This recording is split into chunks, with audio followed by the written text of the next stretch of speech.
రీసెంట్గా జరిగిన 2 సంఘటనల వల్ల ఒకే ఒక్క ప్రశ్న తలెత్తోంది. ఎటుపోతోంది సమాజం? ఒకవైపు గురువుపై చేయి చేసుకునేంత కోపం విద్యార్థుల్లో, మరోవైపు చిన్నారి చేసిన తప్పుని ఓపిగ్గా అర్థం చేసుకోలేనంత అసహనం పెద్దవాళ్లలో. ఈ సంఘటనల పూర్తి నిజాలు విచారణలో తేలాలి.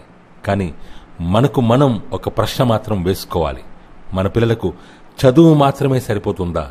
మ్యాథ్స్ నేర్పుతున్నాం, సైన్స్ నేర్పుతున్నాం, కానీ కోపాన్ని ఎలా నియంత్రించుకోవాలో నేర్పుతున్నామా? టీచర్లకు సిలబస్, టార్గెట్స్, ఎగ్జామ్స్, రిజల్ట్స్ అంటూ ఎన్నో వర్క్స్ ఇస్తున్నాం, కానీ పిల్లల మనసును ఎలా అర్థం చేసుకోవాలో నేర్పుతున్నామా? కౌన్సిలింగ్ విద్యార్థులకే కాదు, టీచర్లకు అవసరం, పేరెంట్స్కు అవేర్నెస్ అవసరం, మొత్తం సమాజానికే కౌన్సిలింగ్ అవసరం. విద్యార్థి గురువును గౌరవించాలి, గురువు కూడా విద్యార్థి గౌరవాన్ని కాపాడాలి. మన స్కూల్స్లో బహుశా ఇంకో సబ్జెక్ట్ అవసరమేమో, అదే మనిషిగా ఎలా ఉండాలి అనే సబ్జెక్ట్.